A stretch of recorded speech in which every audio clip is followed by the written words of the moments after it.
So he came to pick me up from the village and brought me to England when he was a bit more secure himself with work and everything, financially flat. So anyway, I came to England when I was about 7.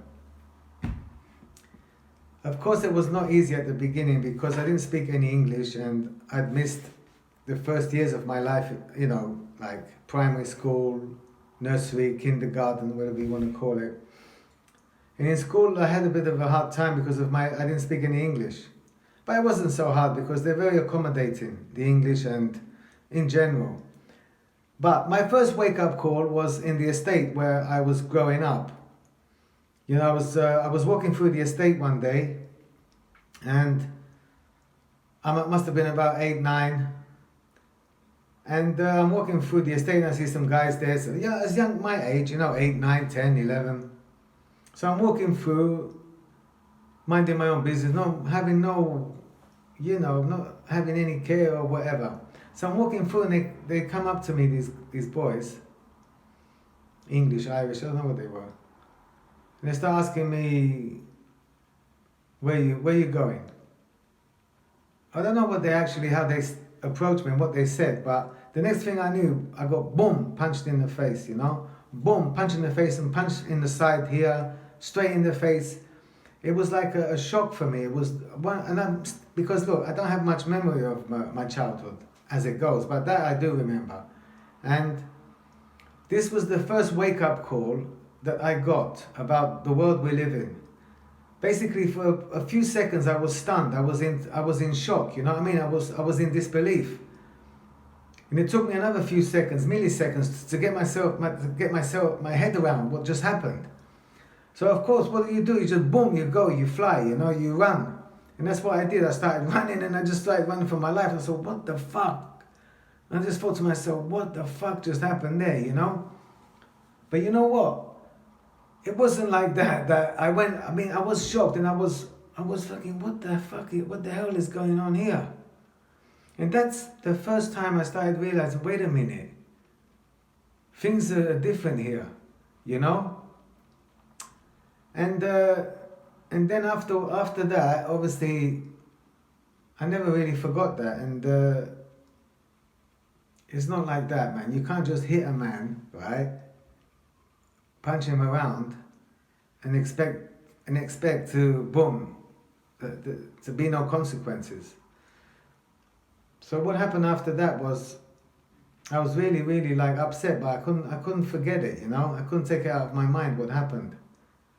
I was upset, and I sort of carried this burden around with me for a while, but you know why they did it? They did it because it's like an animal kingdom type of thing where they're trying to tell you belong in your place. It's like a hierarchy thing. They're there and you got to stay down, you know? You're new here, who are you? You need to know your place in society, in this estate. But it didn't work like with me. A few weeks later, a few months later, I don't know, I met up with a couple of them. I recognized them. This was not the first time they bust my head up. Because they bust my head up a few times. One time I was running away and I hid under a car and they didn't see me. And I could see the footsteps going past me. But the time came when I had to get my revenge. So what happened was, I saw a couple of them, and then of course you're scared, you know what I mean? You're scared because you've been hit, you've been squashed, you've been, you know, put under, you've been subdued. But revenge got the hold of me, got the better of me, you know? So I saw a couple of them and I went over to them and I armed myself with a brick. I tell you the truth.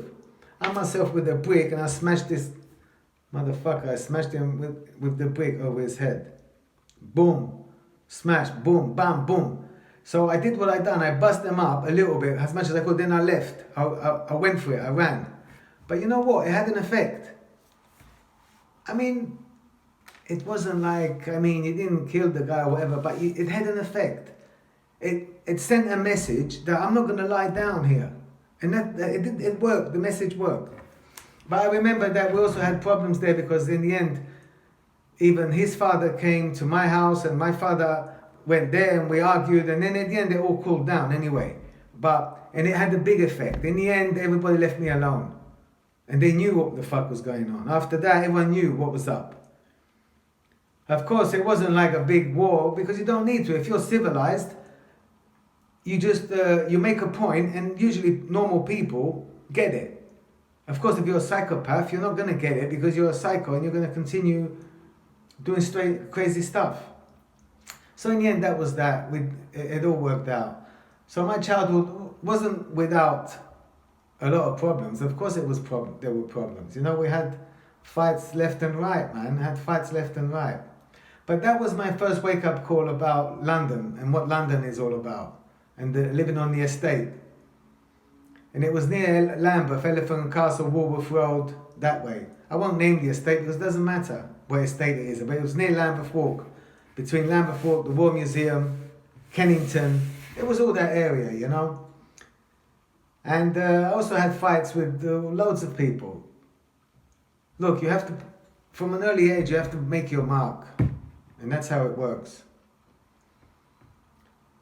I had different types of friends. I had some English friends, I had some Irish friends.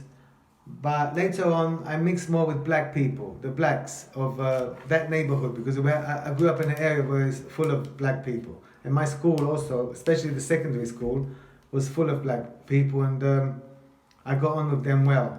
And I'll tell you next time how it went down with my Caribbean friends and my Jamaican friends.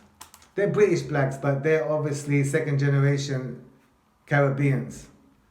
And I'll tell you how things went down with them, and how growing up with them made more sense to me.